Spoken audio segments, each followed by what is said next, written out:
बाबा भक्ति काल में जब जल अंजलि देते थे तो बाबा के अंदर से यही भाव निकलता था, सर्व का कल्याण हो, सदा कल्याण हो। और बाबा ने जीवन पर्यंत बाबा के अंदर जो ये सेवा भाव था, कल्याण का भाव था, वो सदा बना रहा। नियम के पक्के, धारणाओं के पक्के, कैसी भी परिस्थिति हो, कैसा भी पेपर हो, बाबा ने कभी भी अपने नियमों से समझौता नहीं किया।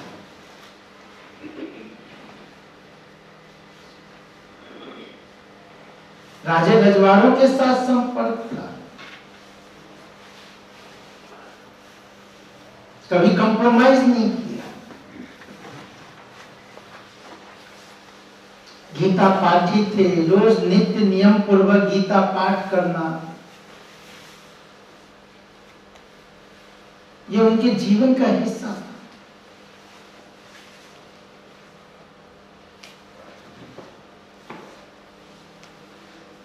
और जो चीज एक बार बाबा को लग जाता था कि ये सही है, फिर विरोध में चाहे कोई भी क्यों न हो,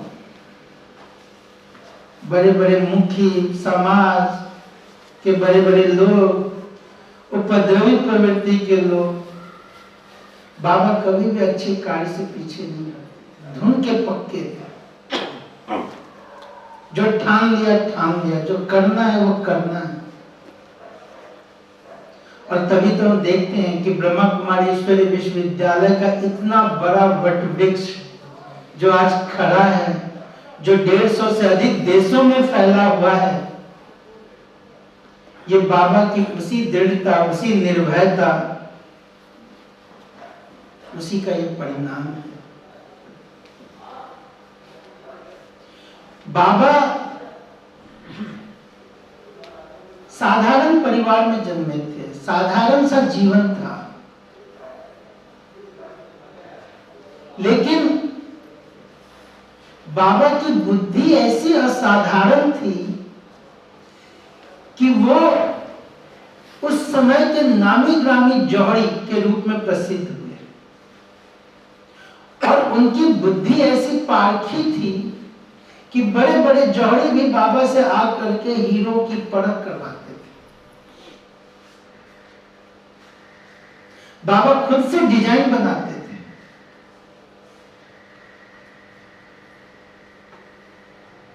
बाबा के जो ग्राहक थे वो ग्राहक, क्योंकि हीरे का कोई छोटे मोटे ग्राहक तो नहीं होंगे, तो उस टाइम के जो बड़े बड़े रजवाड़े थे, ग्वालियर था, उदयपुर था, बीकानेर था, नेपाल राजघराना, ब्रिटिश राजघराना, ये सब बाबा के उस समय ग्राहक हुआ करते थे। और ये सब बाबा की ईमानदारी के, बाबा की सच्चाई के बहुत बड़े व्यापारी थे, लेकिन सत्य, निष्ठा और ईमानदारी के सब कायल।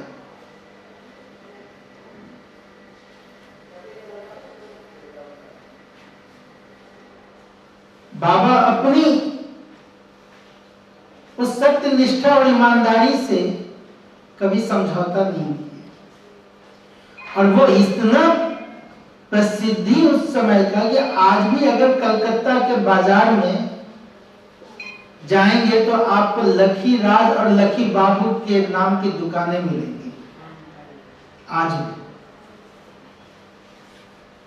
आज भी बड़ा बाजार में उनके नाम की चर्चा मिलेगी।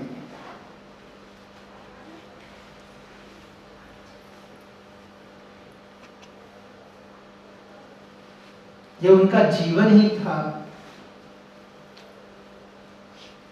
जो भगवान ने उनको अपना साकार माध्यम बनाया।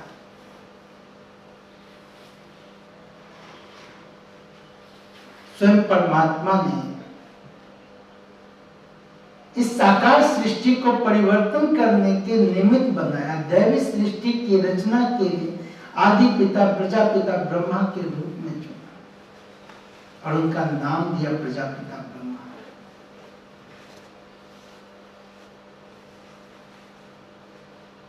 ब्रह्मा बाबा, इनका जन्म 1876 में सिंध हैदराबाद में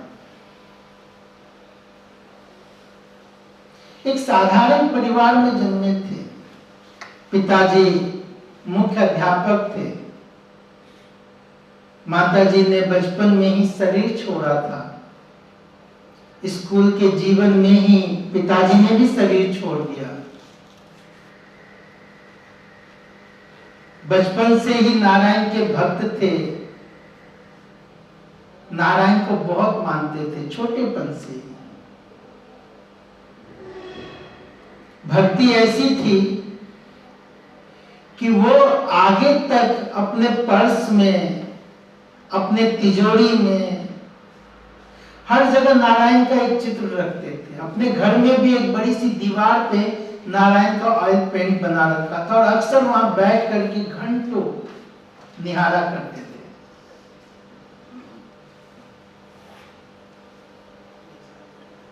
जब बचपन में पिताजी ने शरीर छोड़ा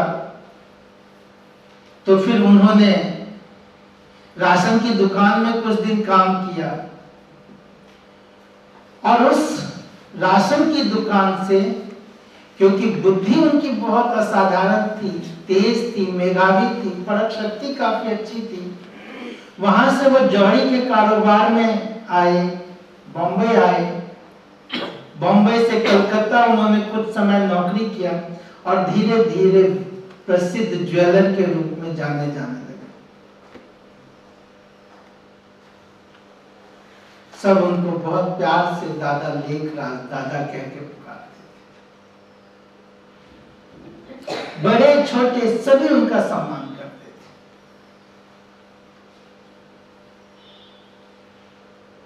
सबके प्रति उनके मन में आदर भाव था।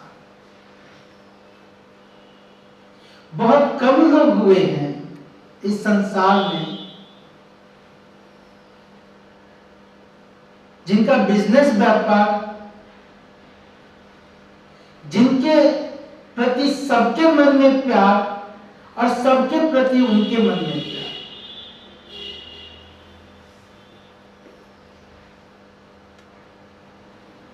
बाबा का जीवन इतना उस समय उस महानता के कहते, बाबा का जो कारोबार था कराची, हैदराबाद जो पाकिस्तान में, कलकत्ता उनका मेन सेंटर था बिजनेस का, बॉम्बे था, और ये कारोबार बहुत बड़े पैमानों पर फैला हुआ था।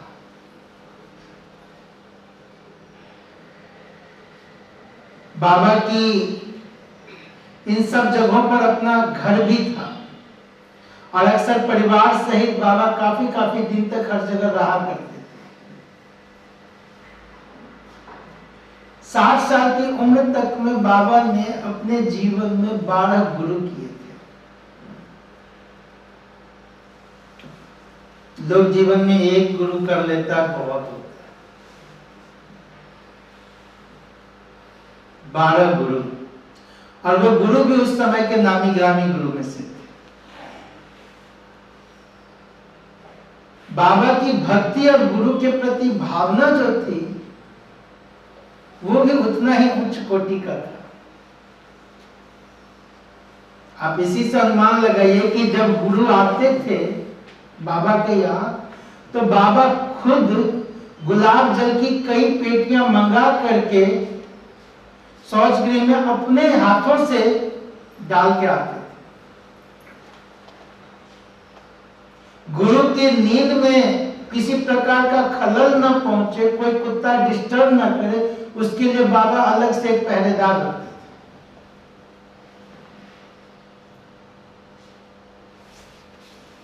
की आज्ञा उनके लिए बहुत महत्व रखता था।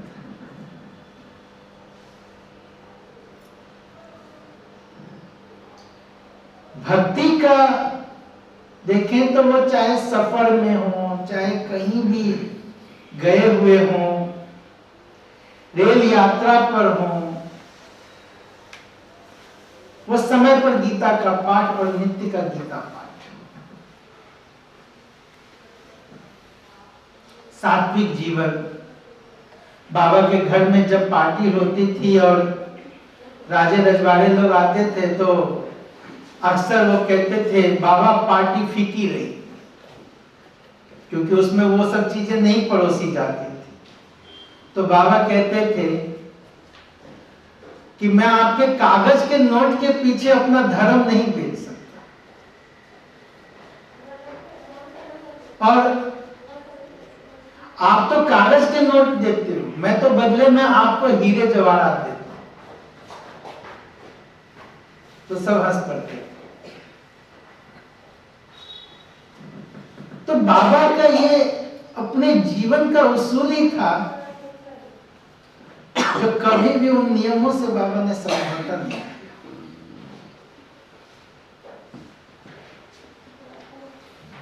धन संपदा बाबा का क्या होगा, ये आप इस बात से अनुमान लगा लीजिएगा कि जब बाबा ने अपने बड़े बेटे की शादी की, ब्रिजेंद्रा दादी जो बाबा की बड़ी बहू थी वो बताती हैं कि जब राजघरानों को पता चला जो कि बाबा ने अपने बेटे की शादी की है और कलकत्ता आए हुए हैं, तो उन्होंने विशेष बाबा से यह निवेदन किया जो कि आप अपने बहू को और परिवार को हमारे यहाँ लेकर के मिलाते हुए लेके जाइए। तो ब्रिजेंद्रा दादी कहती हैं कि जब हम गए तो जो उन घरानों की जो राजकुमारी थी, बहुएं थी, उनको बहुत आश्चर्य होता था कि उनके तो हाथों में एक उंगली में एक अंगूठी, लेकिन मेरे 10 उंगली में 2-2 अंगूठी हीरे की, और मेरे शरीर के ऊपर जो जेवर थे वो तक देख करके उनको आश्चर्य। तो कितना बड़ा कारोबार बाबा का और किस तरह के बाबा व्यापारी होंगे, ज्वेलर होंगे, हम अनुमान लगा सकते। 36-37 के आसपास बाबा की युगल जसोदा माता जी ने बाबा को कहा कि अब तो उम्र भी हो गई है और कमा भी बहुत कुछ लिया, क्यों ना अब इन कारोबार से छुट्टी लेकर के अब गुरु की सेवा में लगा जाए। बाबा ने थोड़ा सोचा और फिर कहा जो कि अभी थोड़ा और कमा लेता हूं, फिर संन्यास ले लेंगे। लेकिन कहते हैं कि नर चाहत कुछ और है और जो कराने वाला है वो होता कुछ और है।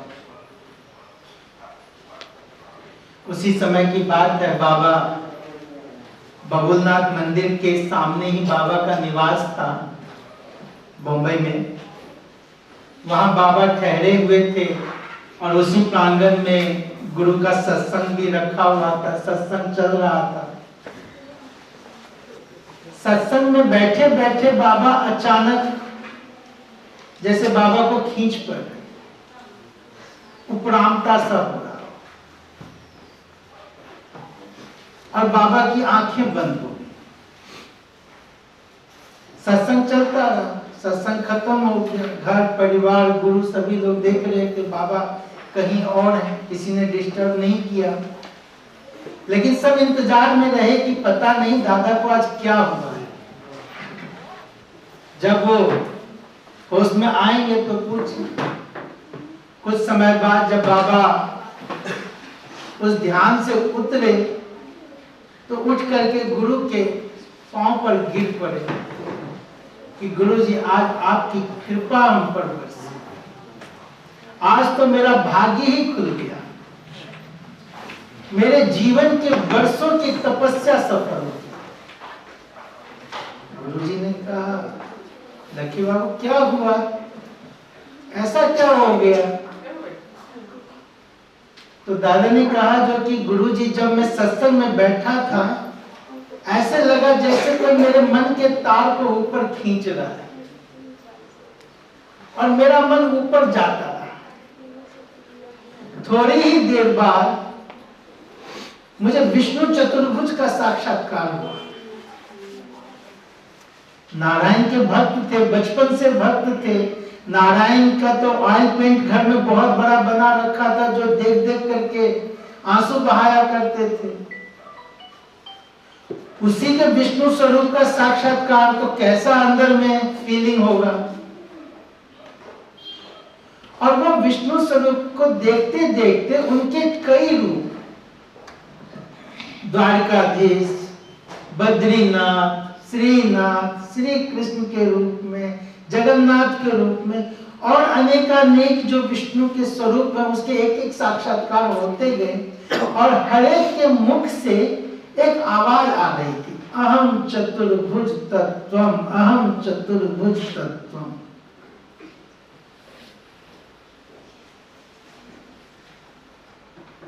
दादा ने गुरुजी, दादा साक्षात्कार हुए ये तो ठीक है, लेकिन ये अहम चतुर्भुज तत्वम ये समझ में नहीं आया कि मैं तुम्हारा ही स्वरूप हूं। अहम चतुर्भुज तत्वम अर्थात मैं तुम्हारा ही स्वरूप हूं। गुरुजी का जो उस समय हाव भाव था, उससे बाबा समझ गए कि ये साक्षात्कार गुरुजी ने तो नहीं कराया है। लेकिन गुरुजी ने एक बात कही कि दादा, आपको साक्षात्कार जिस ईश्वर ने कराया है, वही आगे चल करके आपको इसका राज भी खोलेगा। अब आप अपना ज्यादा से ज्यादा समय एकांत में बिताया कीजिए। जब उन्होंने, अब इस साक्षात्कार के बाद बाबा का मन वैसे ही उपराम हो गया था। बार बार वही दृश्य मन में, वही बातें, वही सब चीज। और फिर गुरु की वो बात कि आप अपना समय एकांत में बिताया करो, ये सोच करके बाबा बनारस चले आए। बनारस में काशी विश्वनाथ के पास ही उनके एक मित्र थे, बहुत बड़ा उनका आंगन था। बाबा कुछ महीने वहां बिताए और उस दौरान बाबा सुबह शाम दिन रात चिंतन करते थे, बातें करते थे अपने आप से, अपने मन से, कुछ न कुछ सोचा करते थे। कभी गंगा घाट पे, कभी कहीं पे बैठ के। और उस दौरान बाबा को कई दिव्य अलौकिक साक्षात्कार होते। एक दिन ऐसे ही अपने मित्र के उस प्रांगण में बैठे थे, शाम का समय था। बैठे बैठे बाबा को सृष्टि के महाविनाश का साक्षात्कार होता है। ये 36 की बात है।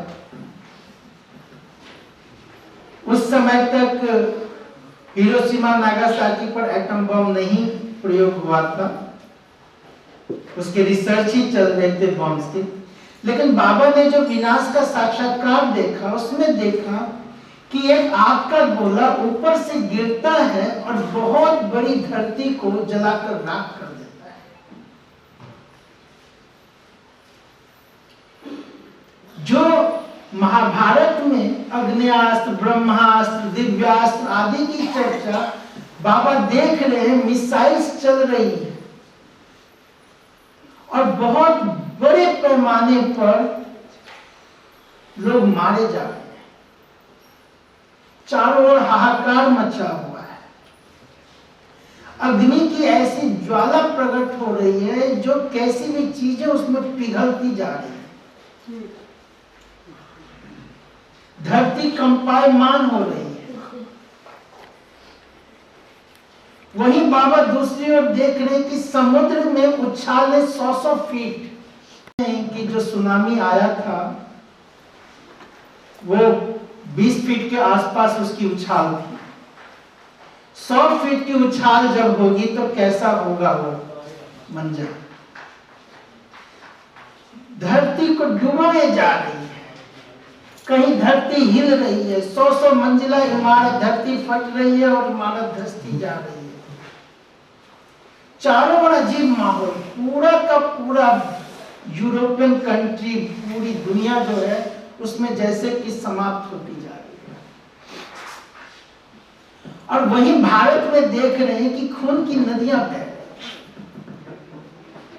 गृह युद्ध छिड़ा हुआ है, मारकाट हो रही है, ट्रेनों में, सड़कों पर लाशें ही लाशें बिछी हुई है। लोग ऐसे जैसे कि एक दूसरे के खून के प्यासे, कहीं कोई आग लगा रहा है, कहीं कोई कुछ कर रहा है। और इस तरह पूरा का वातावरण इतना दर्दनाक वो सीन, इतना भयानक वो दृश्य विनाश का कि बाबा अपनी आंखें बंद करके बैठ जाते हैं। उनकी आंखों से अश्रुधारा बहती रहती है और कहते हैं बस करो प्रभु, बस करो, अब और बर्दाश्त नहीं होता। जब बाबा आंख बंद करके बैठ जाते हैं उसी समय एक और दृश्य दिखाई देता है, एक बहुत सुंदर दुनिया, गोल्डन रेड लाइट की दुनिया, जहां सुनहरी सुनहरी सी सितारे के समान आत्माएं, और उस दुनिया से आत्माएं धरती पर टूट टूट के गिर रही हैं। और जब वो धरती पर गिर रही हैं तो कोई राजकुमार बन रहा है, कोई राजकुमारी बन रहा है। वो राजकुमार राजकुमारी आम रूप में नहीं, देवी देवता रूप में। ऐसी सुंदर दुनिया, हीरे जवाहरातों की दुनिया, जहां की प्रकृति, जहां की सुंदरता, जहां की एक एक चीज का वर्णन करना दुर्लभ। वहां जो आत्माएं, उनके चेहरे की दिव्यता, अलौकिकता, उसका वर्णन करना दुर्लभ। ऐसी सुंदर दुनिया बाबा देख ही रहे होते हैं, तभी बाबा को एक और आवाज सुनाई देती है, उठो लखीराज, तुम्हें ऐसी दुनिया बनानी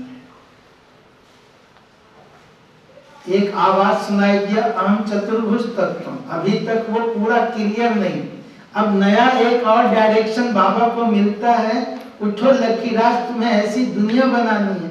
बाबा सोचते मैं अपनी सारी दौलत मिला के वहां की एक ईंट नहीं बना सकता, दुनिया कैसे बनाऊंगा। लेकिन फिर उनको गुरु की बात की, ईश्वर आपसे कुछ कराना चाहता है। और ये इतनी जबरदस्त प्रेरणा थी उस समय कि बनारस से बाबा सीधा कलकत्ता पहुंचे और अपने भागीदार को जाकर कहा कि अब मैं यह व्यापार नहीं करूंगा। भागीदार डर गए, क्या हुआ, मेरे से कोई भूल हो गई, कोई बात है तो आप मुझे बता दो।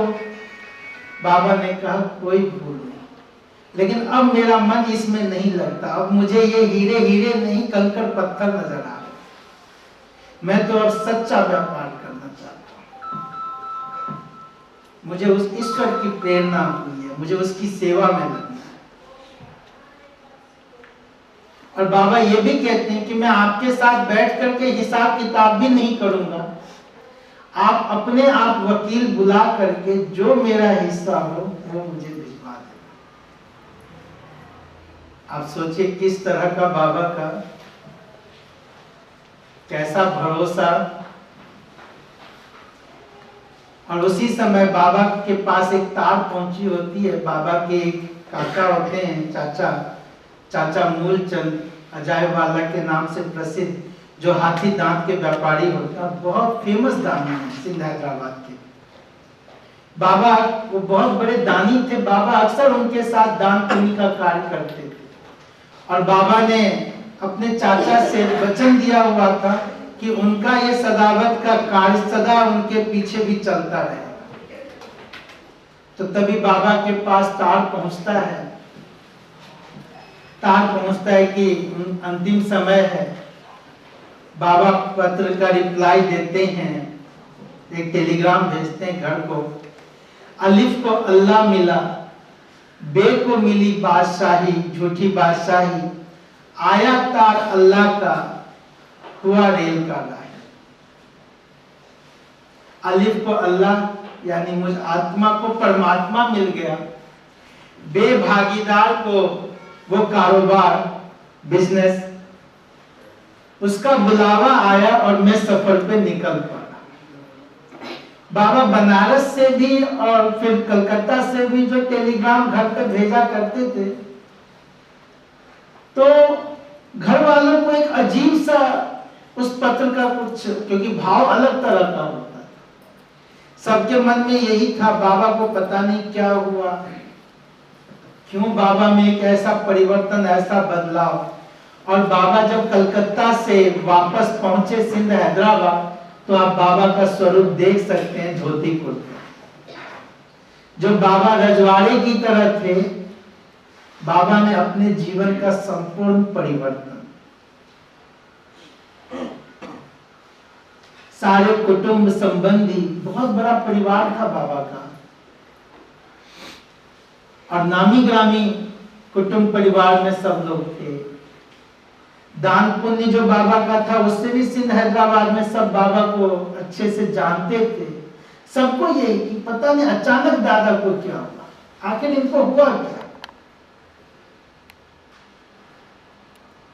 जब वो पहुंचे तब तक चाचा जी ने शरीर छोड़ रखा था।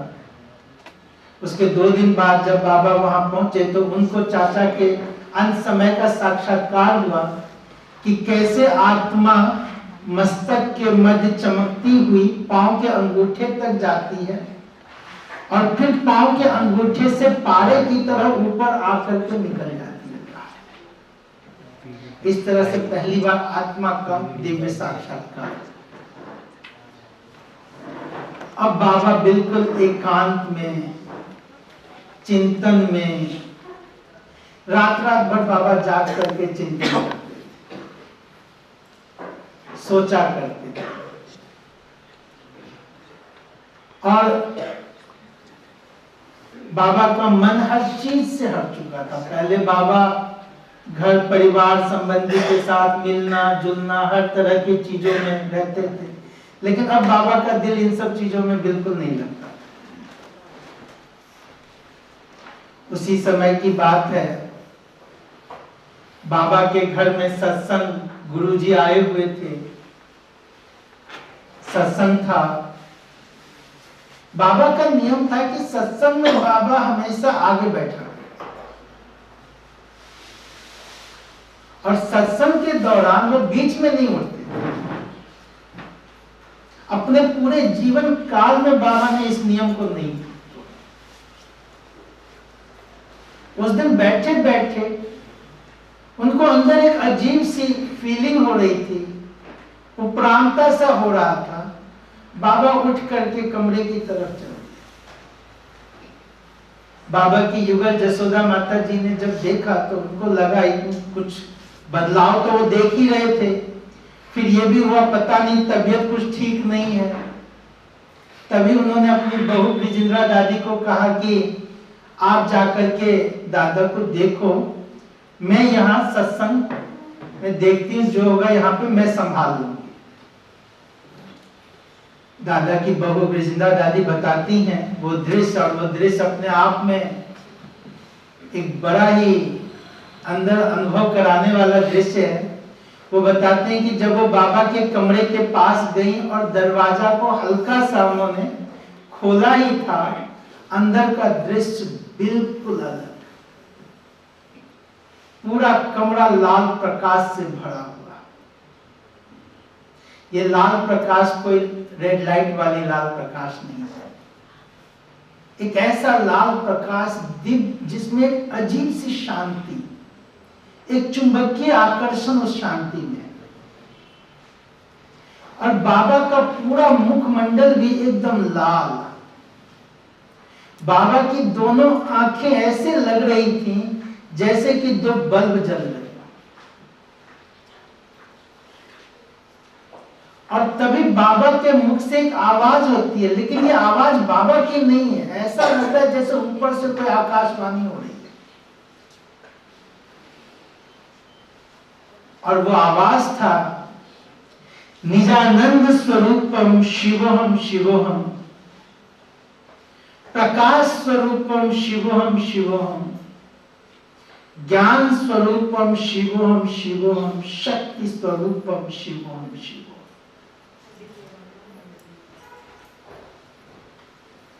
पहली बार निराकार शिव परमात्मा ने स्वयं बाबा के तन में प्रवेश होकर के अपना यह दिव्य परिचय कराया। वो दृश्य है किशोर भाई, अभी वो दिखाएंगे। ऐसा वो अलौकिक नजारा, वो शक्तिशाली वो दृश्य, ब्रिजेंद्रा गांधी कहती हैं कि वो देखते देखते उनको खुद ऐसा लग रहा था जैसे वो शरीर के भान से न्यारी हो गई। वो बॉडीलेस फीलिंग, डिटैच। और फिर जब वो दृश्य खत्म होता है, बाबा इधर उधर देखते हैं, कौन था, क्या था? बाबा के मुझे कोई लाइट थी, कोई माइक थी।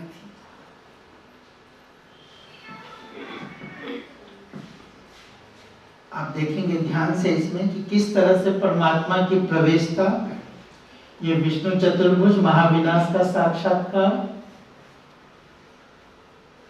जब बाबा वापस आए, वो छोटा वीडियो जो था इसके आगे,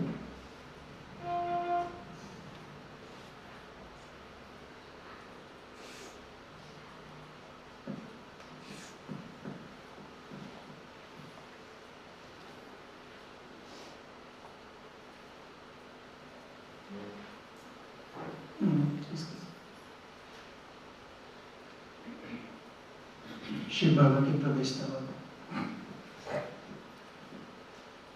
तो परमात्मा की वो प्रवेशता बाबा के तन में, और जो इतने दिनों से बाबा को जो लाल प्रकाश की रोशनी से भर गया।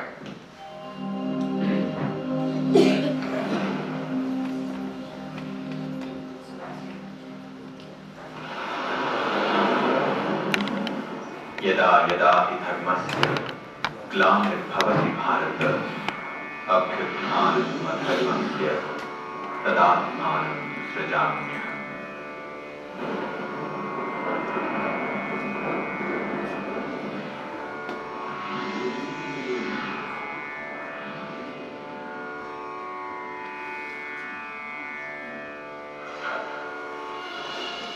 निजानंद स्वरूपम शिवोहम शिवोहम, ज्ञान स्वरूपम शिवोहम शिवोहम, प्रकाश स्वरूपम शिवोहम शिवोहम।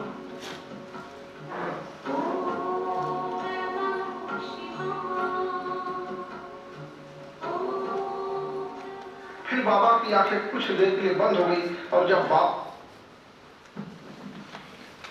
इस प्रकार से परमात्मा का ये दिव्य साक्षात्कार, और इसके बाद जाकर के जैसे ही बाबा की लौकिक पत्नी जसोदा माता जी जैसे ही कमरे में प्रवेश करती हैं, वो दूर से ही बाबा को देखती हैं, लेकिन वहां बाबा बाबा नहीं दिखाई देते, नारायण दिखाई देते, श्री कृष्ण दिखाई देते। और इस प्रकार से बाबा में श्री कृष्ण दिखाई देना यह आम होता चला गया। उसके बाद तो इस तरह से एक सिंध हैदराबाद में चारों तरफ चर्चा का विषय बन गया, क्योंकि उस दिन के बाद बाबा घर में नित्य सत्संग रखते थे, और सत्संग में घर परिवार और कुटुंबजन जो भी रिश्तेदार संबंधी थे वो लोग आते थे। बाबा को देखते ही हर किसी को बाबा से श्री कृष्ण का, नारायण का साक्षात्कार होने लगा। फिर दूर दूर आवाज फैल गई, जो भी दादा के सत्संग में जाता उसको साक्षात्कार होता है। उस समय की जो सिंध का कल्चर विशेष रूप से कहें, पूरी दुनिया में ही हिंदू समाज का तो अलग ही पतन का रूप था, लेकिन विशेष रूप से माताओं का जीवन सबसे ज्यादा दुखमय था। एक तरह से माताएं जो थी वो घर परिवार संभालने वाली, बच्चे को जन्म देने वाली, एक दासी के रूप में पूरा समय सेवा करना, यही सब जेवर धन संपत्ति सब कुछ था, लेकिन जीवन में एक दासी से ज्यादा और कुछ महत्व नहीं था। जिनके पति शरीर छोड़ते थे उनके लिए तो और भी दुर्लभ कि उनको 1 साल तक तेल में सने हुए कपड़े ही पहनने हैं, कोई श्रृंगार नहीं, कुछ नहीं, घर में अलग थलग रहना और 1 साल तक उन यादों में ही रोते रहना। तो कैसा वहां का नारी समाज होगा?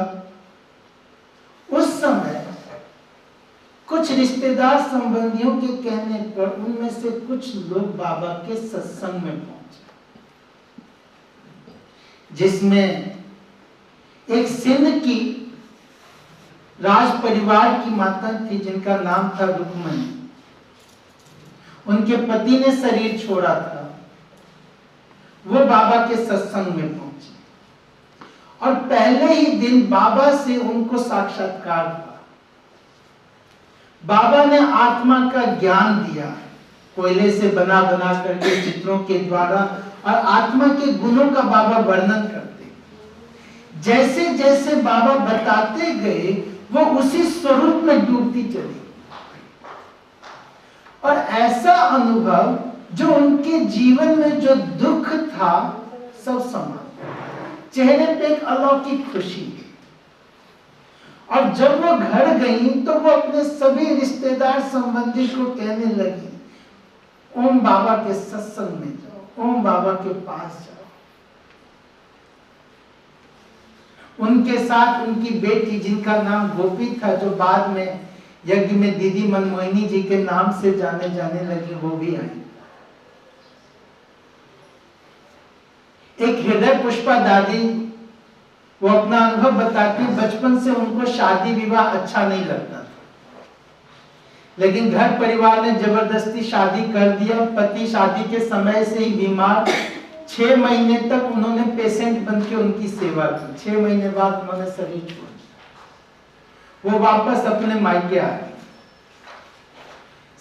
कुछ ही दिनों बाद 17 साल की उम्र का उनका भाई ने शरीर छोड़ दिया। तो परिवार का माहौल क्या होगा हम सब कल्पना कर सकते हैं। हृदय पुष्पा दादी को भी पता चला, वो बाबा के पास गए। बाबा ने पूछा, बच्ची तुम कौन हो? उन्होंने कहा, बाबा मैं तो बहुत दुखी इंसान हूं। फिर बाबा ने बिठाया, बाबा ने चित्र बना बना करके, आत्मा क्या है, शरीर क्या है, शरीर खत्म होता है, आत्मा तो अविनाशी है, आत्मा तो कभी मरती ही नहीं है, आत्मा का तो निजी गुण ही शांति है, प्रेम है, खुशी है, आनंद है, दुख तो शरीर के साथ है, ये सारी चीजें तो शरीर के साथ हैं। आत्मा तो एक चोला छोड़ती है, जाकर नया चोला लेती है, नया पाठ बजाती है। और जब वो ये सब ज्ञान सुनी, बाबा ने पूछा, बच्ची अब बताओ तुम कौन हो? कहती, बाबा मैं तो बहुत सुख स्वरूप आत्मा हूं। और इस तरह से ऐसे कई माताएं, और सिंध हैदराबाद में जब ये आम होने लगा, लोगों के अंदर और भी भावना कि दादा के सत्संग में जाने से इनका जीवन बदल जाता है। उस समय ओम की ध्वनि होती थी या गीता पाठ होता था, तो ओम ध्वनि में जितनी माताएं बहनें होती थी, तो उनको बाबा से कृष्ण का, स्वर्ग का, कोई रास कर रहे, कोई कुछ कर रहे, इस तरह के साक्षात्कार होते थे। अब एक दूसरी घटना घटनी शुरू हुई कि घर बैठे कुछ लोगों को बाबा का साक्षात्कार होने लगा, जिन लोगों ने ब्रह्मा बाबा को नहीं देखा था, जो कभी नहीं मिले थे।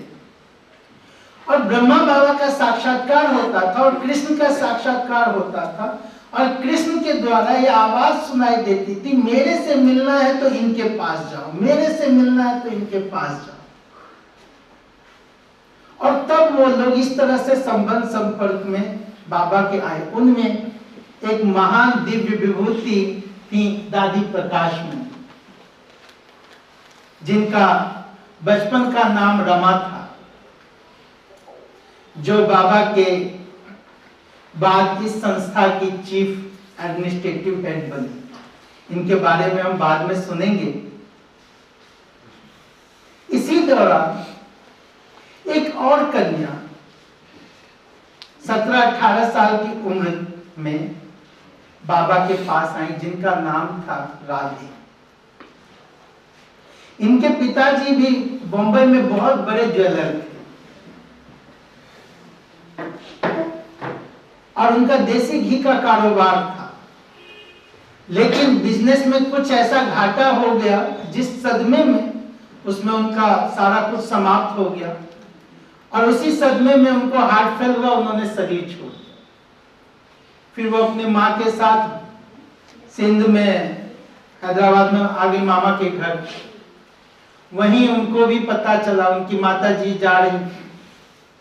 ओम राधे के बारे में इतना ही कहूंगा कि वो छोटी कन्या थी, लेकिन उनकी दिव्यता, उनकी सुंदरता, उनका आभा मंडल ऐसा दिव्य अलौकिक था कि दादी प्रकाश मणि उसी स्कूल में थी। स्कूल में वो नंबर 1 स्टूडेंट, डांस बहुत सुंदर, और उनका जो ड्रेस होता था उसमें वो डिजाइन भी खुद अपने से तैयार करती थी। स्कूल के लोग उनको देखने के लिए लाइन लगाते। उस स्वरूप में भी दादी कहती है ऐसे लगता था जैसे कोई दिव्य परी आसमान से उतरी हुई। जब वो बाबा के पास आई देखने के लिए कि आखिर इन लोगों के जीवन में ऐसा इनको क्या मिला, जो ये कल तक तो रो रही थी, कल तक ये ऐसा इनका जीवन, अचानक आज जीवन में इतना बदलाव कि रोना छूट गया, चेहरे पे एक अलग सी खुशी, आखिर इनको मिला क्या? ये सोच करके वो भी बाबा के पास पहुंचे, ज्ञान सुना, समझा। बाबा ने एक बात पूछा, बच्ची तुम कोट पैंट वाली से शादी करोगी या पीतांबरधारी से? उस समय ओम राधे ने कोई जवाब नहीं दिया। मैंने कहा बाबा मैं कल बताऊं। पूरा दिन उन्होंने काफी कुछ सोचा विचारा।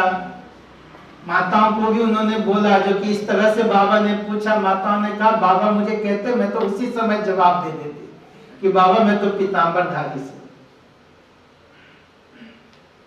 अगले दिन जितनी मम्मा फैशनेबल थी उतने ही सिंपल रूप में बाबा के पास आ गई और समर्पित हो। ये वही ओम राधे जो ब्रह्मा कुमारी ईश्वरीय विश्वविद्यालय की पहली मुख्य प्रशासिका बनी, चीफ एडमिनिस्ट्रेटिव हेड, जिनको मम्मा जगदम्बा सरस्वती के नाम से। सचमुच में जिन्होंने भी इनको साकार में देखा है वो कहते हैं कि ये एक जीती जागती देवी इस संसार में हमने भ्रमण करते हुए देखा, ज्ञान सुनाते हुए देखा। साक्षात वैष्णव की दृष्टि हमने पाई। ऐसा दिव्य स्वरूप था मम्मा का। और इस तरह से धीरे धीरे सत्संग बढ़ने लगा। सत्संग में माताएं बहनें सब आती चली गई, चर्चा और बढ़ता गया। चर्चा भी ऐसा कि उस समय के सिंध हैदराबाद के जो न्यूज़पेपर हुआ करता था, सिंध ऑब्जर्वर आदि, उसमें भी ये खबर छपने लगी। और उस समय चूंकि ब्रिटिश राज था तो ये समाचार लंदन तक जाया करता था। फिर बाबा, शुरू से ही बाबा का था कि चैरिटी बिगिंस एट होम। हम देखते हैं संसार में जितने भी गुरु, गोसाई, साधु, संत, महात्मा, धर्म पिता हुए,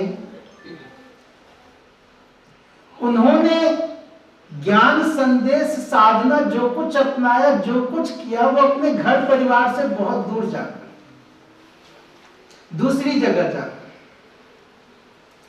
लेकिन बाबा भक्ति काल से ही इस नियम के पक्के थे कि अगर अच्छाई की शुरुआत हो तो वो अपने घर से होनी चाहिए।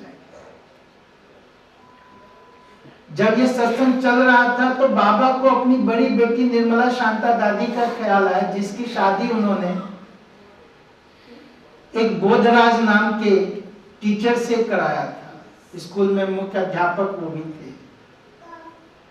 उस समय काफी चर्चा भी सिंध हैदराबाद में हुई कि इतने बड़े व्यापारी जौहरी और अपनी बेटी की शादी एक साधारण व्यक्ति के साथ। लेकिन बाबा चूंकि धर्म के प्रति बड़े ही एक आसक्त थे, तो उनके अंदर था कि मेरी बेटी की शादी हो तो किसी धार्मिक व्यक्ति के साथ। और काशी में वो योगी राज के नाम से प्रसिद्ध थे, बोधराज। बाबा ने अपने घर में जब ये सब चीज चल रहा था, खबर तो चारों तरफ फैल रही थी, लेकिन बाबा ने सोचा बेटी को कैसे इस ओर लाया जाए, तो किसी त्योहार पर उन्होंने उसको खाने पे निमंत्रण पे बुलाया। जब वो आई तो घर में सत्संग चल रहा था। उस सत्संग में उनके समय की बहुत उनकी सहेली, जिनको जानती थी, पहचानती थी, वो लोग, और उनमें से कई रास कर रही थी। रास भी इस तरह का, निर्मला शांता दादी कहती हैं, जो कि इनमें से किसी को डांस का ए नहीं पता, और रास ऐसे कर रही है ऐसा कोई एक्सपर्ट भी नहीं कर सकता। काफी देर तक उन्होंने ये सब देखा और फिर उन्होंने चाहा कि जब ये ध्यान से उतरेंगे तो मैं इनका अनुभव पूछूं। ध्यान से उतरने के बाद उन्होंने चाहा, लेकिन उस समय वो बोलने की हालत में नहीं, क्योंकि ध्यानावस्था एक ऐसा चीज होता है जिससे आने के बाद भी घंटों आदमी उसमें रहता है। तो उन्होंने सोचा कि मैं अगले दिन फिर आऊंगी और फिर इनसे अनुभव पूछूं। तो उन्होंने बाबा को कहा कि बाबा आप कल भी गाड़ी भेज देना, मैं कल फिर आऊंगी। बाबा ने कहा बच्ची कल की कल देखेंगे। ये बात उनको दिल से लगी, क्योंकि बाबा ने अपने बच्चों को जो पाला था वो राजकुमार राजकुमारी की तरह। आप इसी से अंदाजा लगा लीजिए, कभी भी दादी ने अपने हाथों से सर में कंघी नहीं किया। कंघी करने के लिए भी एक दासी होती थी। पहली बार बाबा से ये सुन करके उनको कैसा लगा हो, उन्होंने बाबा का, बाबा आप गाड़ी मत भेजना, मैं कल नहीं आऊंगा। और अपना रोते रोते वापस आ गए मायके। पूरा टाइम सोचती रही, रात को रोते रोते सो गई। आधी रात को बाबा के दिव्य स्वरूप का उनको साक्षात्कार होता है, ब्रह्मा बाबा। उनके लिए तो वो पिता थे। उनको लगा कि बाबा से रूठ करके वो आई है, इसीलिए बाबा दिखाई दे रहे। तो वो बार बार अपना आंख बंद करके सो जाती थी, फिर बाबा दिखाई देते थे। जब बार बार ये हुआ तब उन्होंने ध्यान दिया तो बाबा का वो दिव्य स्वरूप और उनका पूरा शरीर बुखार से तप रहा था उस समय। जब बाबा का वो दिव्य स्वरूप, और बाबा ने ऐसे लगा उनको जैसे बाबा सर पे हाथ फेर रहे हो और बच्ची बच्ची कह के पुकार रहे। अगले दिन उनके शरीर की वो हालत नहीं थी कि वो जा सके, तो उनको बाबा की बात याद आई। बाबा ने कहा बच्ची कल की कल देखेंगे।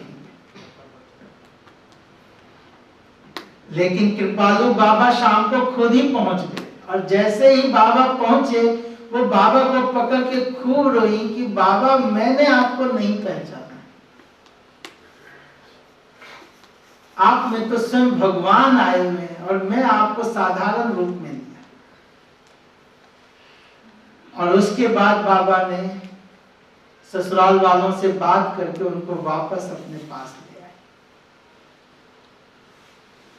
पूरा परिवार बाबा के साथ पूरे परिवार में सत्संग का एक वातावरण, माताएं बहनें।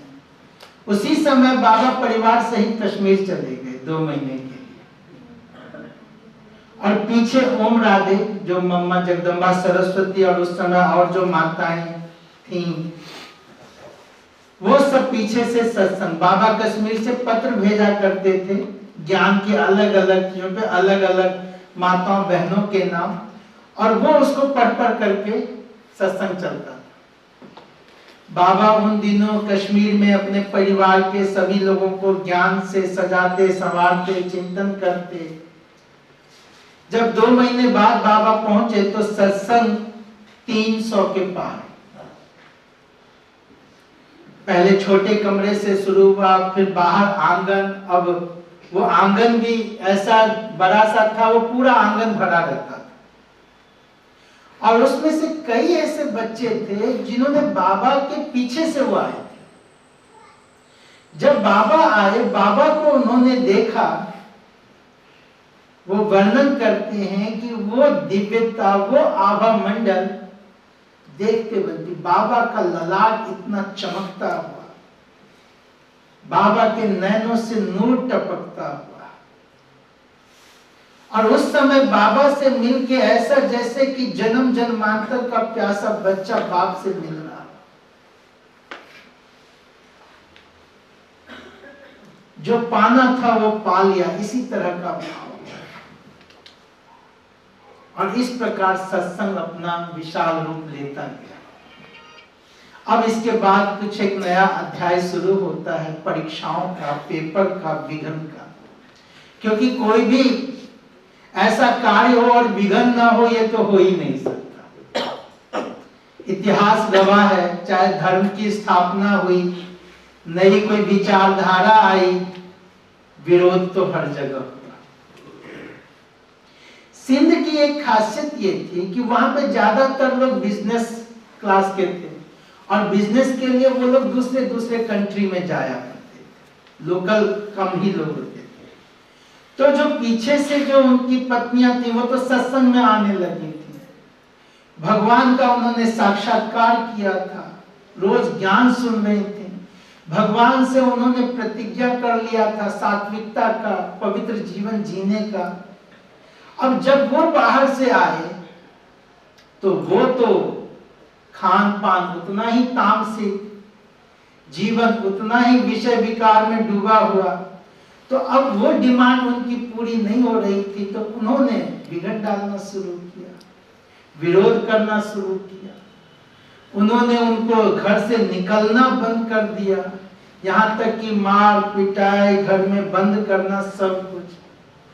वो माताएं बहनें इतना ही अनुनय विनय करती रही कि आप हमें कुछ मत दो, हमें कुछ नहीं चाहिए, हमें सिर्फ आप कुछ देर के लिए सत्संग में जाने दो, हम पहले से भी ज्यादा सेवा आपकी करेंगी। जो काम नौकरानियां करती थी वो भी काम हम खुद करेंगी, लेकिन आप और मैं दोनों मिलकर के इस घर को स्वर्ग बनाएं। मैं लक्ष्मी समान बनूं, आप नारायण समान बनो।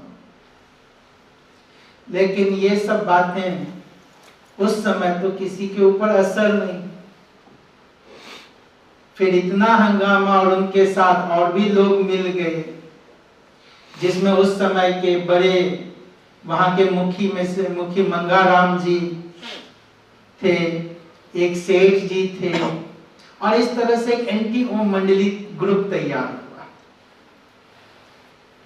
जो लोगों को मिला करके तोड़फोड़ करना, यहाँ तक कि लखा भवन, जो लखी बाबू के भवन के नाम से जान, उसमें आग लगाना, ये सब कुछ चलता था। ये सब माहौल में, हर तरह की चीजों में ये सब कुछ होते हुए, क्योंकि बाबा की एक इज्जत ऐसी थी वहां पे, पहले सब बाबा को सम्मान के नजर से देखते थे, और अब सब विरोध में खड़े हो। लेकिन जैसे मैंने कहा कि बाबा जो संकल्प कर लेते थे, जो बाबा को लगता था कि यह अच्छा है, फिर विरोध में चाहे कोई भी क्यों न खड़े हो, बाबा उससे पीछे नहीं हटा। वो धुन के पक्के, नियम के पक्के। सब लोग ग्रुप बना बना के बाबा के पास, बाबा को समझाने के लिए कि इन माताओं बहनों को आप बोलो, ये अपने पति का साथ दें, ये इस तरह से ना करें, आप इनको सब कुछ सिखाओ, आपका ज्ञान बहुत अच्छा है। आप जो 5 विकारों की बात कहते हैं ना, उसमें 4 विकारों को लेकर के आप बोलो, ये जो काम विकार है ना, इसके बारे में आप ज्ञान मांगो। तो बाबा यही कहते थे कि मैं कौन होता हूं इनको डायरेक्शन देने वाला वो देता है। मैं तो खुद गृहस्थ थी, मैंने तो अपनी भी बेटी की शादी की थी, और उसको रोकना मेरे हाथ में नहीं है। लेकिन लोग तो ब्रह्मा बाबा को ही देखते थे, वो तो एक मनुष्य रूप में देखते थे। उनको कहां पता कि भगवान ये कार्य कर रहा है, स्वयं भगवान इस कार्य को करने के लिए धरा पर आया हुआ है। तो जो उनका विरोध था वो और भी उग्र होता चला गया। काफी लंबे विरोध के बाद जाकर के बाबा सिंध हैदराबाद से कराची चले आए, और कराची में अलग अलग भवन लिया गया।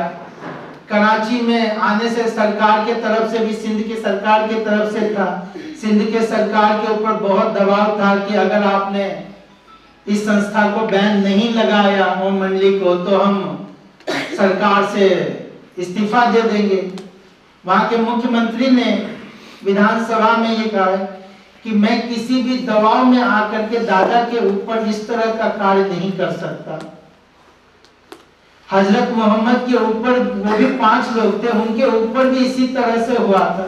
अगर इसी तरह से पुराने पंथियों के बहकावे में आकर के इस तरह के कार्य को रोका गया तो समाज का तो कभी भी भला हो ही नहीं सकता।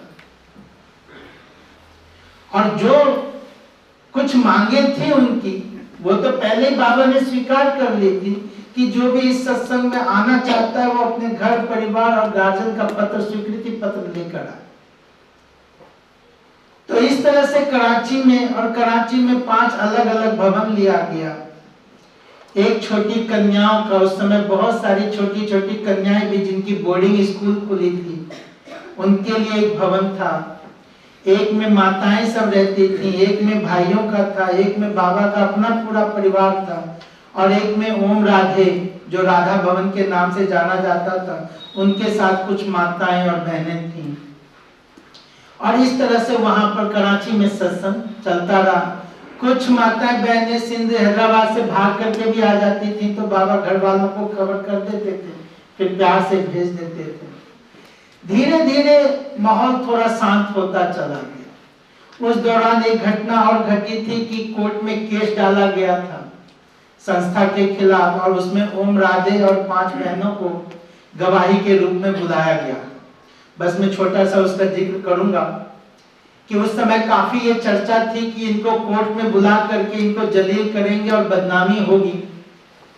तो काफी जिज्ञासा थी वहां पर। जब मम्मा 5 बहनों के साथ गाड़ी से वहां पहुंची थी, पुलिस की भी व्यवस्था थी, भीड़ काफी ज्यादा था। कोर्ट में जब मम्मा पहुंची तो बताते हैं कि उस समय जो मम्मा का स्वरूप था वो इतना निर्भीक था, ऐसा देवी स्वरूप था कि सबको मम्मा को देख करके एक अजीब सी फीलिंग थी। जज साहब आए, फिर गवाही के लिए बुलाया गया। जज साहब ने मम्मा से पहले कहा कि आप गीता पे हाथ रख के कसम खाइए, ईश्वर को हाजिर नाजिर मान करके कि मैं जो बोलूंगी सच बोलूंगी। फिर आगे गवाही कर मम्मा ने एक ही बात कहा, जो कि मैं इस कोर्ट में तो आपको देख रही हूं और इन सबको देख रही हूं, ईश्वर तो कहीं दिखाई नहीं दे रहा है, फिर मैं ये झूठी कसम कैसे खा लूं। तो जज साहब ने कहा कि ये कोर्ट का लॉ है, नियम है, और इसका पालन सबको करना पड़ता है। मामा ने यही कहा कि मैं ये झूठी कसम तो नहीं खा सकती, मुझे तो आज सब जगह 5 विकार हर एक में दिख रहा है, फिर मैं ईश्वर को हाजिर नाजिर, हाँ मैं आपको हाजिर नाजिर मान करके कसम उठा सकती। तो जज मान तो हूं नहीं, और अगर आप ऐसा नहीं करेंगे तो कोर्ट के अवमानना में आपको अरेस्ट किया जाएगा। फिर वो पुलिस को इशारा भी, फिर वो रोक देते हैं, फिर बिना कसम उठाए गवाही होती है। फिर वो जो भी प्रश्न पूछते हैं उसका मम्मा जो जवाब देती हैं, और उसके परिणाम स्वरूप कोर्ट का फैसला जो लोग जो समझ करके बैठे थे ठीक उसके विपरीत होता है, जिसका वहां के न्यूज़पेपर में काफी चर्चा भी होता है। तो इस तरह से कराची में आ गए। उसके बाद जाकर के लोगों ने सोचा कि अभी तो दादा लेखराज जी का बहुत पैसा है, जिस दिन ये पैसा खत्म हो जाएगा सब अपने आप वापस आ जाएंगे, और तब तक अपना छोटे मोटे रूप में विरोध चलता रहा। फिर बाद में जाकर के पार्टीशन का और जो सेकेंड वर्ल्ड वॉर हुआ, जो विनाश का एक तांडव सा मचा, हिरोशिमा नागासाकी के ऊपर बम गिराया गया, तो उस समय तो बहुतों को ये संदेश बाबा ने दिया था कि ऐसा ऐसा समय आएगा, लेकिन किसी ने तब ध्यान नहीं दिया। लेकिन हम सब जानते हैं कि पार्टीशन का वो दृश्य कितना भयानक था, किस तरह का मारकाट था, और कैसे पाकिस्तान से सब लोग भागे थे। उन लोगों ने सोचा जो कि वो सिंधी लोग भी सब अपने अपने उससे भाग करके वापस हिंदुस्तान आ गए। सबने ये सोचा कि ये वो मंडली भी समाप्त हो गई होगी, खत्म हो गया होगा। लेकिन ओम मंडली कराची में पार्टीशन के बाद 3 साल तक रहा, और कराची के लोग जो वहां के लोकल लोग थे वही उसकी सुरक्षा के लिए सारी व्यवस्था भी कर रहे थे। उन लोगों के अंदर ये भाव था कि ये खुदा के बंदे हैं, ये खुदाई खिदमतगार लोग हैं, इनको किसी तरह का नुकसान ना हो। और इस तरह से पूरे यज्ञ सुरक्षित रहा। फिर 1950 के आसपास जब सिंधी परिवार जो भारत आ गए थे उनको पता चला, उन्होंने पत्र भेजा। फिर ईश्वर की प्रेरणा हुई कि अब ये संस्था पाकिस्तान से भारत शिफ्ट होना है, और भारत जो है ये आध्यात्मिकता का लाइट और माइट हाउस बनेगा। भारत से ही पूरी दुनिया में ये ईश्वरीय संदेश जाएगा, नवयुग निर्माण का, सतयुगी दैवी सृष्टि की स्थापना का संदेश, फिर से भारत देवभूमि बनेगा। ये संदेश जन जन तक पहुंचाया जाए और पूरे विश्व की आत्माओं का कल्याण भारत से होना है। फिर उस समय दीदी मनमोहिनी, जिनका मैंने बताया उनका नाम गोपी था, उनकी माता पहले आई थी रुक्मणी, क्वीन मदर, उनका बहुत बड़ा परिवार था। मुंबई में आज भी वो परिवार बहुत बड़े बिजनेसमैन के रूप में है। तो उन्हीं लोगों ने पत्र भेजा था कि आप भारत आइए, हम यहाँ सारा व्यवस्था देंगे। तो दीदी मनमोहिनी, रुक्मणी माता और कुछ बहनें आई थी।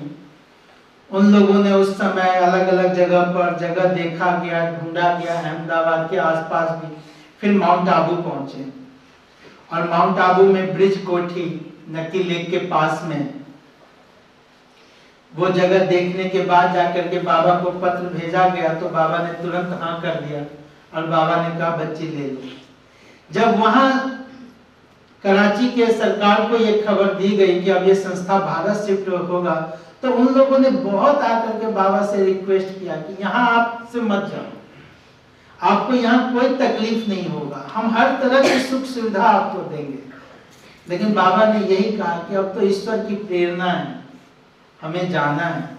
फिर उन्होंने बहुत बड़ा स्टीमर एक अरेंज करके दिया, और बताते हैं कि वहाँ के पठान मुसलमान लोग सब अपने हाथों से 400 लोगों का सामान उस स्टीमर में चढ़ा। और जब वो 400 बहनें माताएं सब स्टीमर में जा रहे थे, सब लाइन में खड़े होकर के उन पे फूल बरसाए, और सबके आंखों से आंसू बह रहे कि ये यहाँ से जा रहे हैं।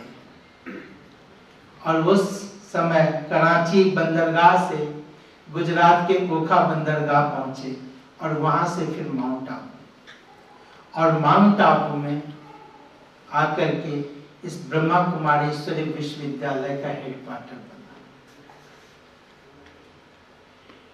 माउंट आबू में जो ब्रिज कोठी लिया गया था, ये भरतपुर महाराज की कोठी थी, खाली पड़ा था, काफी टाइम से वीरान था। यहाँ पे बहुत तरह के सांप, भूत, एक वीराना सा था। तो एक दिन दीदी ने देखा कि वहां पे बहुत बड़े बड़े सांप हैं। तो दीदी ने बाबा को कहा, बाबा यहाँ तो सांप है और ये जगह ठीक नहीं है। बाबा ने यही कहा, बच्ची हम तो 5 विकारों रूपी सांपों से लड़ने के लिए आए हैं, ये सांप क्या बिगाड़ेगा? ये सांप भी तो बच्चा ही है ना, ये कुछ नहीं बिगाड़ेगा। और दीदी मनमोहिनी बताती हैं कि जब वो पर्वत पर देखने आई थी तो उनको बाबा की वो बातें भी याद आई जो बाबा मुरली सुनाया करते थे ब्रह्मा बाबा के मुख से, कि एक दिन तुम सब पहाड़ों पर जाकर के तपस्या करोगे। पांडव पहाड़ों पर अंत में तपस्या की, विनाश के समय आप सब पहाड़ पर खड़े होंगे और देवी रूप में आपका साक्षात्कार होगा। तो उनको तो तुरंत टच हो गया था वो चीजें। तो इस तरह से अब संस्था माउंट आबू में, लेकिन कराची का वातावरण और माउंट आबू की पहाड़ी जमीन आसमान का।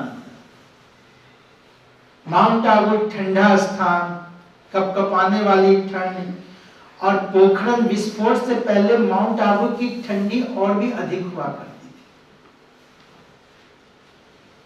लेकिन 400 के 400 ब्राह्मण बच्चे मम्मा बाबा की पालना में इस तरह से, और दादियां बताती हैं कि हमारी जो पालना हुई 14 वर्षों तक, वो ऐसी पालना हुई जो कोई राजकुमार राजकुमारी की पालना भी क्या है।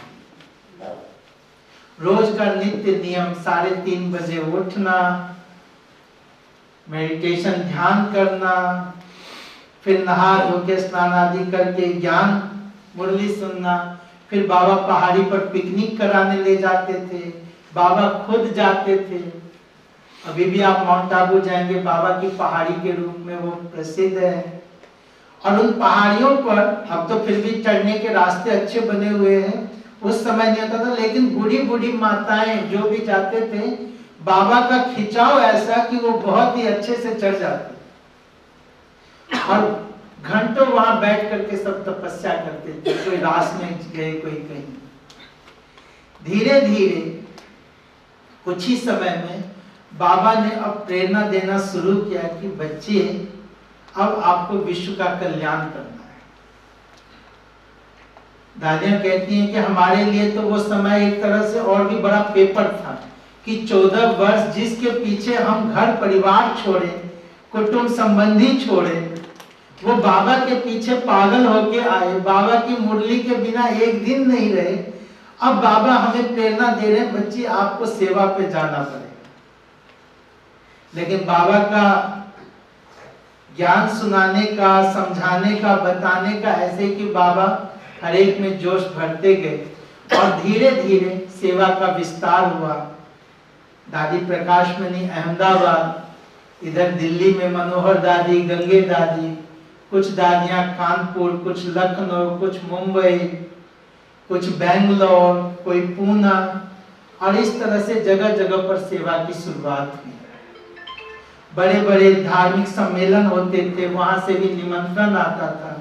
ऋषिकेश का विश्व धर्म सम्मेलन, जापान से निमंत्रण आया था जिसमें दादी प्रकाश मणि, आनंद किशोर दादा, रतन मोहिनी दादी तीनों गए थे। और इस तरह से धीरे धीरे सेवा का विस्तार होता है। भारत में भी बहुत विरोध हुआ, खास करके आपको बताऊं तो दिल्ली में जो खुला गौरी शंकर मंदिर चांदनी चौक के पास, वहां धर्मशाला था। तो माता जी जो आती थी उनको काफी प्रेरणा हुई, काफी अच्छा लगा, तो उन्होंने अपनी धर्मशाला में ही पंडित जी से बात करके जगह दे रखी। तो जो ज्ञान सुनाया जाता था, सब कुछ शुरू में सबको अच्छा लगा, लेकिन ज्ञान सुनते सुनते लोगों के किसी दिमाग की ये हमारे धर्म से अलग हट करके सुना, और लोगों का ध्यान फिर परमात्मा में लगने लगा, तो पूजा पाठ से ध्यान कम हटता चला गया, तो विरोध शुरू हुआ। लेकिन धीरे धीरे एक तरफ विरोध भी होता था, दूसरी तरफ विस्तार भी हो रहा था। पहला सेंटर खुला कमला नगर में, ब्रह्मा कुमारी ईश्वरी विश्वविद्यालय का माउंट आबू से बाहर, कमला नगर दिल्ली का सेंटर। आज वो सेंटर बढ़ते बढ़ते 150 से अधिक देशों में, जिसके 10,000 के आसपास ब्रांचेस। आप सोच सकते हैं कितना बड़ा सेवा का विस्तार हुआ। जो सेवा धीरे धीरे बढ़ी, फिर मम्मा बाबा भी जगह जगह पर गए। मम्मा कानपुर का खास करके, और कानपुर में मम्मा के द्वारा बहुत सेवा। मम्मा से हर एक को ऐसे अनुभव होता था जैसे कोई देवी आई, और मम्मा की ज्ञान भी इतना स्पष्ट सरल होता था, जो बड़े बड़े आर्य समाजी लोग और लोग इस उसमें रहते थे कि हम प्रश्न पूछेंगे, और मम्मा से जब वो ज्ञान सुनते थे उसके बाद किसी की हिम्मत नहीं होती थी कोई प्रश्न पूछने की। उनके मन से ये तो साक्षात सरस्वती है, इनसे क्या पूछा है। और धीरे धीरे विस्तार को होता चला गया, लोग जुड़ते चले गए। 1965 24 जून मम्मा ने शरीर छोड़ा। मम्मा को कैंसर था, इलाज हुआ था, लेकिन फिर से वो बीमारी पनप गई। लेकिन मम्मा का जो स्वरूप था, बीमारी कैसी भी रही, कैसी भी हालत रही, मम्मा के चेहरे पर उसका कोई नामो निशान नहीं, दर्द की कोई फीलिंग नहीं, और सदा शरीर से उपराम था। कोई बीमारी होती है तो आदमी कितना दुख और तकलीफ महसूस करता है, लेकिन मम्मा कहती थी ये तो शरीर के हिसाब किताब है, ये तो सबको चुकतू करने हैं, इसमें क्या घबराना। और शरीर तो है ही विनाशी, ये तो एक न एक दिन छूटना ही है।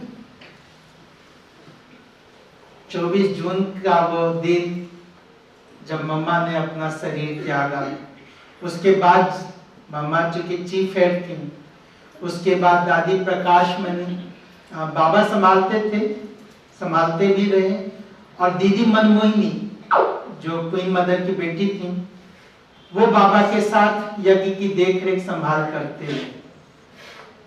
फिर बाबा का भी जगह जगह जाना हुआ, कई तरह के फोल्डर, न्यूज़पेपर में पैम्पलेट, लिटरेचर। उस समय बाबा ने उस समय के जितने भी बड़े बड़े लोग थे, चाहे गांधी जी थे, सर्वपल्ली राधाकृष्णन जी थे, राजगोपालाचारी जी थे, रविन्द्रनाथ टैगोर जी थे, उन सबको पत्रों के द्वारा ज्ञान संदेश देने का काम किया।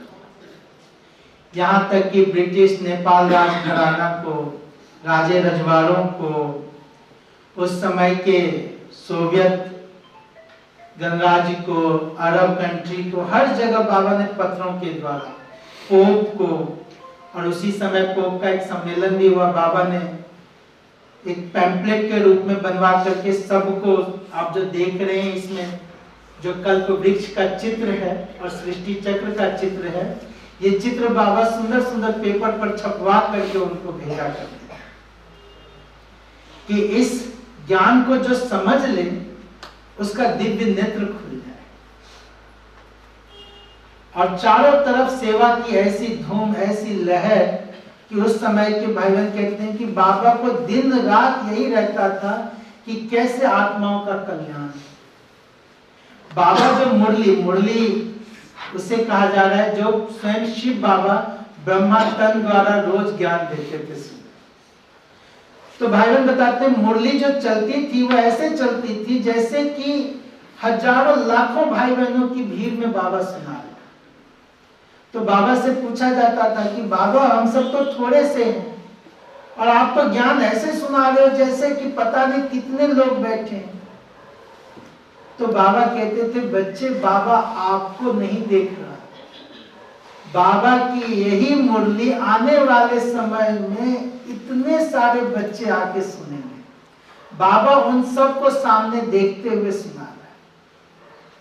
और आपको मैं एक अनुभव बताऊं तो जब मैं ज्ञान में चला 27 साल पहले, तो लगभग 1 महीने तक कोर्स चला था। उसके बाद भी मेरे को समझ में उतनी तो आई नहीं।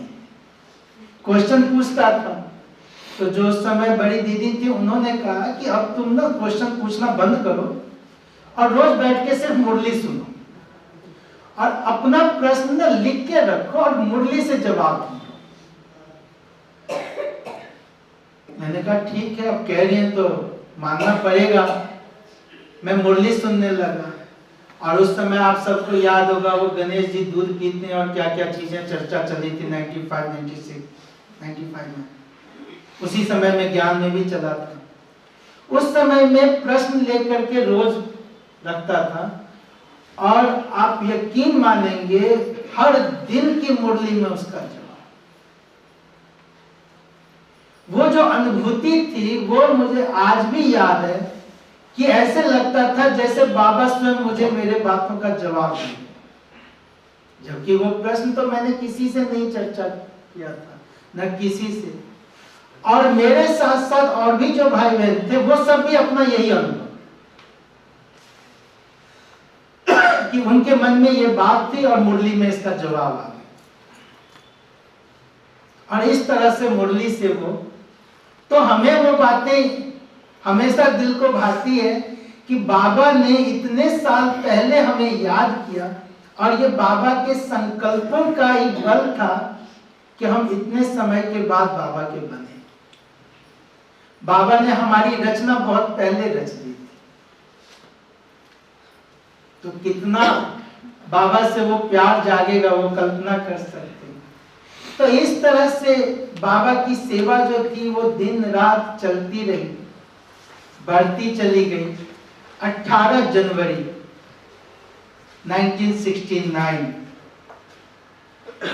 बाबा का स्वास्थ्य ठीक नहीं था।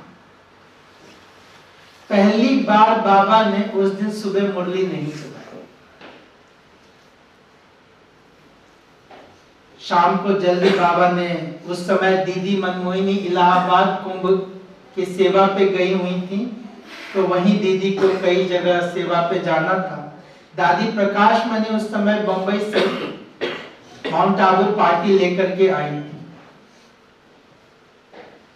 वो बताती हैं कि शाम को बाबा ने कहा जल्दी सब खाना खा लें, बाबा क्लास कराने आएंगे। और शाम को जल्दी बाबा आए, बाबा ने क्लास कराया। और उस दिन बाबा जाते जाते बच्चों से कहा, बच्चे सदा निराकारी, निरहंकारी, निर्विकारी स्थिति में रहे। अच्छा बच्चों, विदाई। हर दिन बाबा जब बच्चों से छुट्टी लेते थे तो गुड नाइट कह के शाम को छुट्टी लेते थे। पहली बार बाबा ने विदाई शब्द का प्रयोग किया। और दादी कहती हैं जो कि उस दिन तो बाबा की तबीयत ठीक नहीं थी, तो हम कुछ लोग दादी के बाबा के को पकड़ करके साथ में बाबा के कमरे तक गए। बाबा चारपाई पर सीधा जा करके बैठ गए और दादी के हाथ में हाथ दे रखे थे और दादी को दृष्टि देते रहे। दादी कहती हैं कि वो समय एक ऐसा समय था, ऐसा एहसास था जो मुझे लगा कि बाबा अपनी सारी शक्ति, सारा करंट मुझे दे रहे हैं और बाबा के हाथों से मेरे अंदर समा रहा। और कुछ ही देर में बाबा ने शरीर छोड़ा। फिर डॉक्टर बुलाया गया, डॉक्टर ने देखा, बाबा तब तक जा चुके थे। फिर चारों तरफ खबर भेजा गया, बहुत जगह से भाई बहने पहुंचे, दीदी को भी बुलाया गया, दीदी पहुंची। 2 दिन तक बाबा का शरीर वहां रखा गया। और फिर यज्ञ में शुरू से ही जो ध्यान का पाठ था, तो कुछ दादियों को ध्यान में जाने का शुरू से ब्लेसिंग मिला था। हमारी ध्यानी दादी थे, संदेशी दादी थे, गुलजार दादी रही, जिनको बचपन से ही 9 साल की उम्र से ही साक्षात्कार का पाठ रहा है। और यज्ञ का जो भी कारोबार डायरेक्शन रहा है, वो उस ध्यान में जो परमात्मा का डायरेक्शन मिलता था उसी अनुसार सारा कार्य चलता रहा।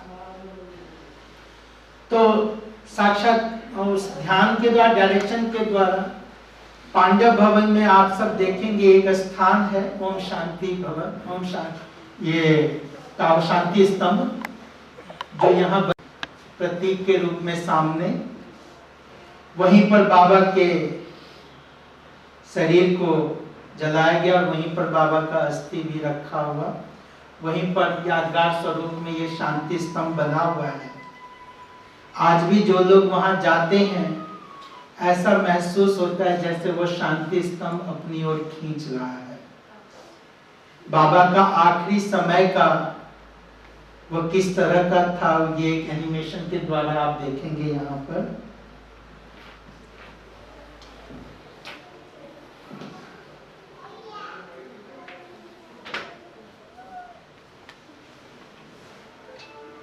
लोग मुझे याद करते हैं।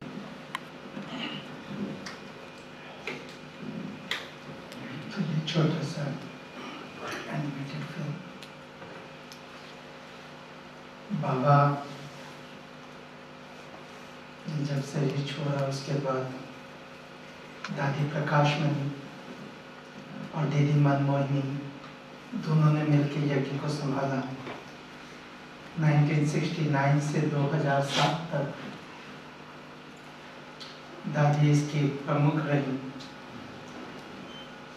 बाबा के होते होते 650 ब्रांचेस थे, जो दादी के टाइम तक 8000 के करीब ब्रांचेज और 135 देशों में विस्तार हुआ। दादी प्रकाशमणि के बाद 2007 में शरीर छोड़ने जानकी दादी most stable mind of the world के रूप में सम्मानित। बीबीसी के द्वारा ये रिसर्च उनके ब्रेन के ऊपर। जानकी दादी के बाद दादी गुलजार, जिनको हम अव्यक्त बाप दादा के साकार रथ के रूप में भी देखते हैं। 69 में शरीर छोड़ने के बाद शिव बाबा और ब्रह्मा बाबा की पधरामणि गुलजार दादी, जिनको दादी हृदय पुष्पा हृदय मोहिनी दादी के रूप में जानते हैं, इनके तन के द्वारा बाप दादा का मिलन, अनुभूति, प्राप्ति, और अभी भी वो अनुभूति प्राप्ति हर एक आत्मा करती जा रही है। वर्तमान समय रतन मोहिनी दादी इसकी प्रमुख हैं, चीफ हैं। गुलजार दादी लास्ट ईयर ही मार्च में शरीर उन्होंने छोड़ा। ये जितनी भी आत्माएं हैं जिनकी भी चर्चा की गई है, चाहे वो दीदी थे और वरिष्ठ भाई लोग थे, दादियां थी, बहुत सारी दादियां थी। कुछ दादियों को देखने का, मिलने का सौभाग्य मुझे भी प्राप्त हुआ। बड़ी दादी, मनोहर दादी, जानकी दादी, गुलजार दादी, यीशु दादी, रतन मोहिनी दादी, रुक्मणी दादी जो रजौरी गार्डन में ही रही, उन्होंने भी कुछ समय पहले शरीर छोड़ा। इन आत्माओं से मिलने का, इनको देखने का, इनका वो एहसास, ऐसा एहसास होता था जैसे स्वयं बाबा से मिल रहे हैं। मैंने पहले बताया कि बाबा के जीवन में जो परिवर्तन था, बाबा का जो स्वरूप था, बाबा ने उसी स्वरूप में इन सबको ढाला। मैं आज भी रुक्मणी दादी के उन हाथों के स्पर्श को महसूस कर सकता हूँ। उनका हाथ जो मेरे सर पे पड़ा था उसको मैं महसूस कर सकता हूँ। ऐसी मखमली सी स्पर्श, सचमुच में जैसे एक दिव्य फरिश्ते हैं। और बाबा ने हर बच्चे को इतने प्यार से, स्नेह से, अव्यक्त रूप में 69 में बाबा ने शरीर छोड़ा, लेकिन बाबा के महावाक्य रहे कि बाप ने साकार शरीर छोड़ा है, साथ और हाथ नहीं छोड़ा है। और आप हजारों भाई बहन, चाहे विदेशों में, ऑस्ट्रेलिया के, जर्मनी के, इंग्लैंड के और अनेक देशों के, यहाँ तक कि अरब कंट्री के बहुत सारे ऐसे आत्मा, आप उनका अनुभव सुनेंगे। कई जगह तो सेंटर खुलने से पहले ही उन्होंने बाबा को देखा। और वो कहते हैं कि ऐसे ही सफेद वस्त्र में बाबा आते थे और बाबा ने आकर के ये सारा ज्ञान सुनाया और बाबा ने ही बताया कि ऐसे ऐसे सफेद साड़ी में बहनें आई और फिर जाकर के वो ब्रह्मा कुमारी के संपर्क में आए। ऐसे सैकड़ों हजारों भाई बहनों का अनुभव।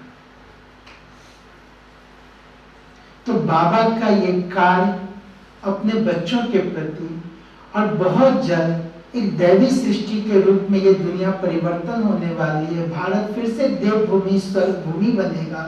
गीता का जो महावाक्य है कि धर्म ग्लानि के समय परमात्मा आते हैं, अधर्म का विनाश और सत्य धर्म की स्थापना होती है, वही कार्य अब आखिरी समय पर चल रहा है। आप सब जो आज यहाँ आए हैं, आप सबको जिन्होंने भी निमंत्रण दिया है, वो बाबा की उसी प्रेरणा से, जैसे मैंने पहले भी कहा, बाबा की मुरली में बाबा अपने हर उन बच्चों का आह्वान पहले से ही कर चुके हैं। आप सब जब इससे जुड़ेंगे, सुनेंगे डायरेक्ट ईश्वर के महावाक्य, यहाँ कोई प्रकार का कर्म कांड या किसी तरह का और कोई ऐसा अंधविश्वास की चीज नहीं है। आप डायरेक्ट सुन के, महसूस करके, योग लगा के अनुभव करके देखिए। अनुभव से बड़ी कोई अथॉरिटी नहीं। यहाँ पूजा पाठ मंत्र गुरु कुछ नहीं। बाबा अक्सर कहा करते थे, गुरु तो एक शिव बाबा है, देहधारी कभी गुरु नहीं हो सकता। और बाबा ने कभी गुरु बनकर के नहीं, बल्कि बाप बनकर के, प्रजापिता ब्रह्मा बनकर के, आदि पिता बनकर के पालना दी। बाबा कभी फूल माला स्वीकार भी नहीं करते थे। कभी बाबा किसी को अपना पांव नहीं छूने देते थे। बाबा कहते थे, बच्चे तो बाप के सर के ताज हैं, बाप तो बच्चे का नौकर है, मैं आप बच्चों का सर्वेंट हूं। आप इसी से सोच सकते हैं बाबा किस भाव से बच्चों को देखते थे। और बाबा की सेवा के प्रति ऐसी कि आज ही सब बच्चों तक शिव बाबा का संदेश मिले। हर बच्चा शिव बाबा की पालना ले, वर्षा ले, बाबा से प्राप्ति करे। सुख शांति प्रेम पवित्रता पर बच्चों का हक है, अधिकार है, वो प्राप्त हो। और आपको बताऊं, यहाँ जितनी भी बहनें हैं, जो भी भाई बहन, उन सब के पास ऐसे बहुत सारे अनुभव हैं। आप जब सुनेंगे, मिलेंगे, आप खुद उसको फील करेंगे। जो कुछ समय पहले उनके पास भी बहुत गहरे गहरे अनुभव हैं। तो आप सब आज उस ईश्वर के निमंत्रण पर आए, उस बाबा के निमंत्रण पर आए, उस बाप दादा के बुलावे पर आए। आप सब आज अपने अंदर इस भाव को, संकल्प को भर लीजिए। अभी आपको हमारी रेवती दीदी जी योग कराएंगी, आप उस योग का अनुभव करके देखिए।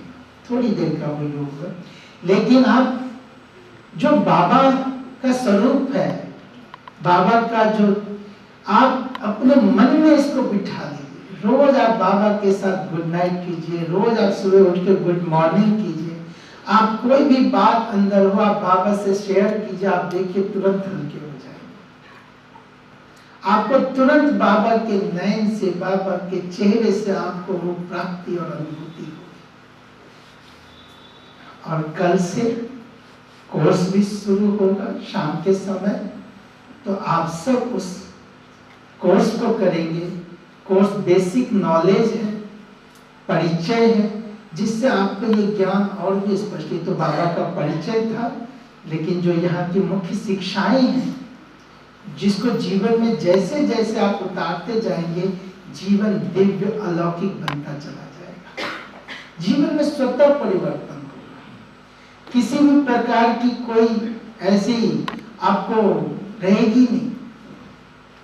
तनाव हो, कोई भी हो, चिड़चिड़ापन हो, गुस्सा हो, नींद ना आता हो, कोई ऐसी चीज हो, आप देखेंगे कैसे वो सब चीजें स्वतः भागती चली जाती, आपको पता भी नहीं चलेगा।